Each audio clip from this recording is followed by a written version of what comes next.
We're trying to close the gap between expectations and performance. Is it changing, or should it change how people are interviewing? Absolutely. I think it changes how people are interviewed. We're in the development process. Again, small organization. So the annuity on your investment in a human being is hard to harvest in 18 months, right? So you really have to look at, like, I got to pick the right people, Yeah. and I'm going to have to connect with them regularly. And I cannot be distracted by the illusion of tenure. So if you find someone whose resume says, I've been in this industry for 10 years, I think as an interview, you have to go like, all right, so what have you been doing? Tell me what that experience was like. You know what they stop at is, I handled $400,000 worth of business in the first quarter and exceeded expectations by 20%. We're not in the banking business, right? What I want to know is, did you do anything in the second quarter? Like, or are you leaving out the fact that there's cyclical activity, and that you sort of learned how to be productive during times of great demand or no demand, and you understand the difference, and you've built a skill set, and you know how to make the experience different for other people. There's a million things, and it's really hard to get to that dialogue with a person who doesn't want to have it. And they exist in the tenured pool and the brand new college graduate pool. I've found my people in both.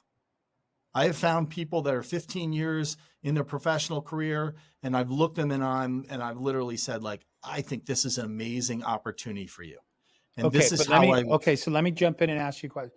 Because you asked me earlier, because I said we're having probably better than average results with employees and meeting up with expectations. And I'll call it my old school pre-pandemic expectations of, I don't want you to just be great at the job. I need great role models and people that add to the culture and all of that stuff. So you asked me earlier, because you said, you're in you have a lot of specialized positions. You said, what's the average tenure or experience level? How many years of an employee at your company? And is that making, because you've got a lot of positions, you can't fake it with the new. And so when I go through and I look at just mentally a quick check, I've got a lot of folks with 10, 12, 15 years minimum experience, which I got to be honest, I go back and forth about, is that a good thing or a bad thing? Because I love that you know how to do it, but we're not doing it anywhere near the same way we used to do it. Our right. offering is different. And so I worry about bad habits coming in, or bad mindset maybe is a better way. And yet, you're saying you're finding both. You're finding the tenured, but you're also bringing in the brand new. And I'll also say this, man. I've never thought about this one issue more than when I'm hiring now in 35 years of hiring. Maybe that's maturity. I am caring more about finding the right people and making sure not only that can they do the job that we're offering, are they going to be happy? Because I know what unhappy looks like on the rest of your culture, right? If you Well, let, isn't it also fair to say that, and again, I always feel like, you remember I used to say I'm just a guy. And what I meant when I said I was just a guy is I am infinitely aware of the fact that I play in a space that is not universal to business, right? yes, So it's a lot easier to have a finite, or I should say a more robust process that is the introduction to brand in the small business arena, when you're looking for your next person, or you're looking for two people, knowing you may have a half a person attrition, so four people to lose one, or something like that. The frustration for people that are like business owners, and they want all business to be the same rules, is that's not scalable. I'm not saying it's not scalable. What I am saying is all my peers, the people that I admire, they are small business owners who understand what they're good at and what they're not good at.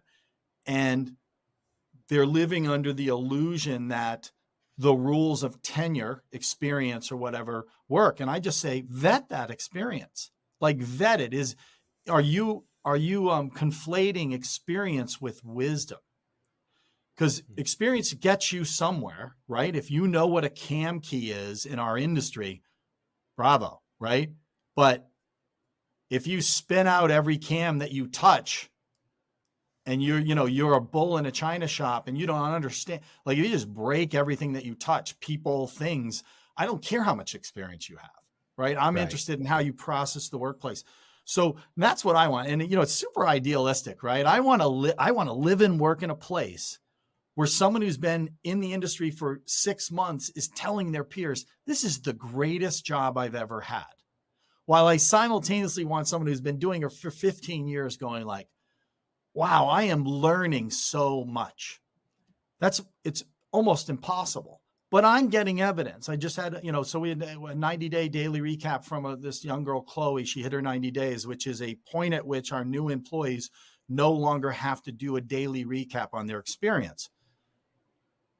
I want you to make meaning of what that means. It's not to check on them. It's to create a tribal organization. And she said to me, one of my biggest concerns coming to work for this company is that my talent as a graphic designer would not meet the expectations that were set when I was, considering the opportunity and the way they communicated what needed to be done. And she said, I'm proud of myself that these 90 days have happened. What I was totally surprised about was how much of this company and all these people, she didn't use advocate, would work on my behalf and support me in the process, right? So guy sitting up in the, on the balcony looking down on it at that moment going like victory, right? There's a young person who came in, they're questioning their ability to connect. And the surprise is that all these people wanted me to succeed, not the HR department, because we aren't those people, right? We aren't 5,000 employees and the HR department was great, but my manager was an asshole, right? That's what's happening in bigger business. We don't have that luxury. Was your company, were you that company before 5 years ago, Michael? Were you this good at everybody caring about the onboarding and the development in that first 90 days before, or is this new? No, I love it. So, I love that question. So about 10 years ago, I read the book Tribal Leadership, which I'm not saying is a how to run your business. In fact, every book I ever read, Chris, we talk about this. Yeah, we do. It's the little jewels that become like Creative Curve that become the raw materials from which you draw to create your own, right? Right. So one of the things I loved about the term tribal, and think that may be socially unacceptable to say.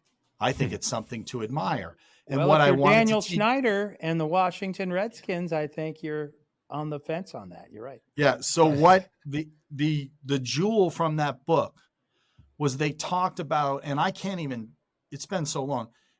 The meaning I made of it is a different thing happens when three people, the three of us right now, are in a dialogue versus two people.